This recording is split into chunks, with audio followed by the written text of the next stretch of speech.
What's up, y'all? In today's tutorial, I want to talk about how you can use bus processing to take any loop that you've made or sample that you've got and turn it from what it is. Right, so taking something like that and then turning it into a bunch of different stuff really easily and quickly. And then at the very end, I'll show you how you can do even more to get like way more unique stuff out of it. So I took that loop and made like a glitchy thing, a house thing. Almost like a trancey pumping thing there. And then just kind of a chopped up little version of it right here. So the basic first version, this, right? I'll show how I made it, but I'm not going to go too deep into the sound design here because I think the idea of this is not to make this, it's to use the techniques on whatever loops you're doing, because this will work for anything that you've made. So I have a couple different sounds here. I have a lead sound that goes down. Right, and what I have done for this one is I just used a preset in Poison with these chords, and it kind of arpeggiates downwards. And then this one arps up a lot faster, and it's another Poison patch. I think I made this one though, and it just goes upwards. Poison is actually pretty good, this is the first time I think I've ever used it. It's a lot of good presets in there too. And then third, this respace that just kind of does that. So first, we're going to try and move from here to here by just adding a couple different effects.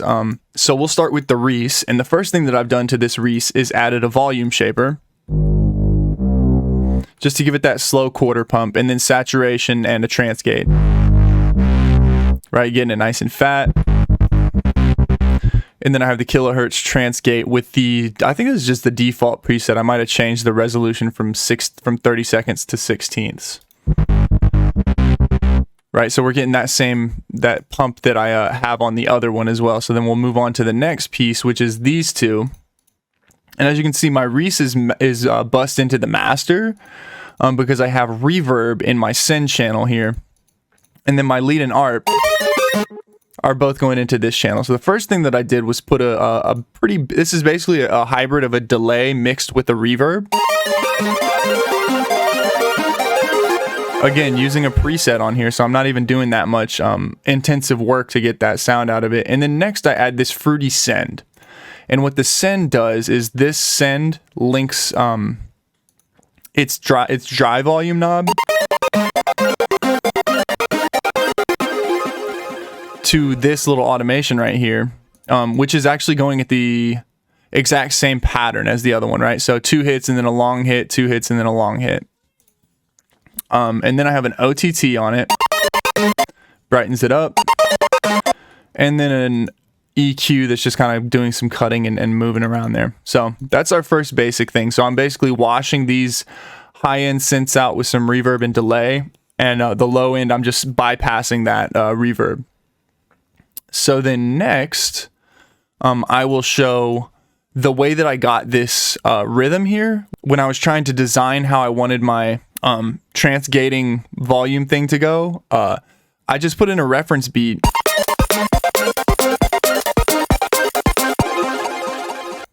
So I could kind of get a musical flow to what my my volume gating was going to do. So that's kind of one quick tip that you can use if you're ever trying to get a pattern for any stutter or whatever that you need. It can be really useful to put a reference sound source in and then just kind of not use that after that point. So then the next thing that I did was put in this bandpass EQ, and as you can see, there's a bunch of like I went in and kind of set the EQ curve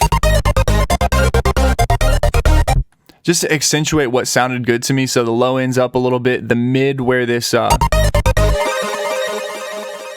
downwards ARP is sitting is kind of boosted, and then the high for that crispiness on the yellow ARP, the one that goes upwards, those are getting boosted. And then I add a bandpass to it and have this really like chaotic little movement that you can see down here in this automation going on. And all it's doing is just repeating this same pattern over and over again. And then I just made a quick little band variation by like taking this, putting it here, making it unique, and then I have this ending slot for this where I have 2 different half sections, and they both just kind of set the ending up for it. So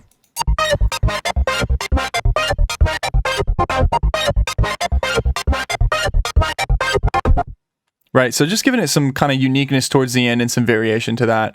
Really quick and easy to do. And then before I keep moving on, I'll go ahead and show for the glitch version.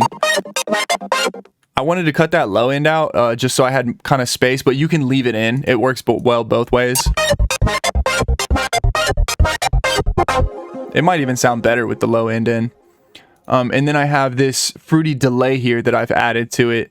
And the way that I typically do these delays, because I use delays in a lot of my glitch chains, is turn the wetness all the way up.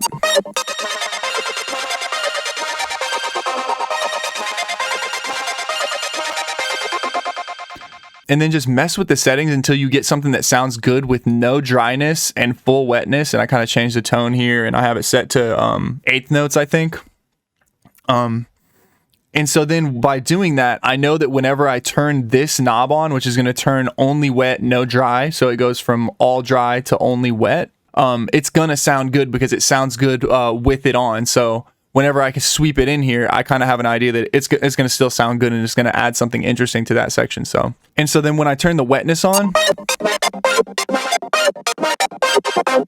it does some interesting stereo stuff because I have ping pong turned on, and it just kind of swells in there and then stutters right here. So a quick way to like get unique stuff out of that.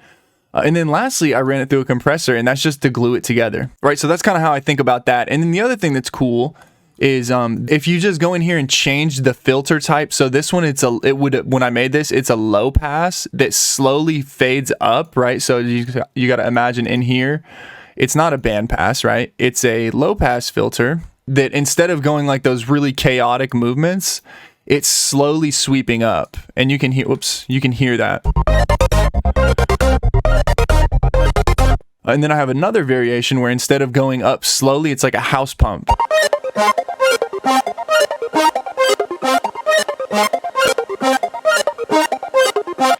Right, so as you can see there, I think I even took the sub out of this one, so you kind of get that nice, interesting housey type vibe out of it. And then again, we have what I just showed, which is the most complicated version, the glitch version. So this is something I think that would work well for color bass. And then before I end this one, I just want to go in and show how quickly you can move stuff around right here, right? You don't have to redesign any of the sound design. You don't have to change the melody that much or at all if you don't want to. But you can if you want to do a little bit more work into it. And just by changing these sections right here, get some really cool stuff really quickly. So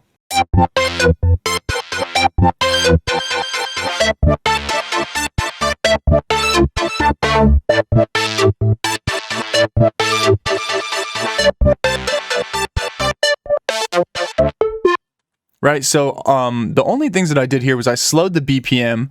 I went into each of these melody sections and just shifted it down 3 semitones, and I did that on all 3 of them. And then I went in here and I chopped my little beat up, my loop up, and just kind of shuffle it around. So like moved these with the slip tool, which is right here.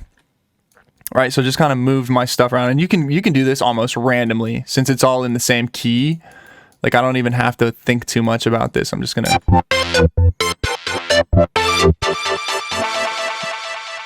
Right, pretty much instantly getting a new sound there. So this one I've just went in and changed the rate of my transgate and like at what repetition this is going on. So it's not the, you know, eighth quarter. It's like a bunch of eighths and then a couple of quarters thrown in.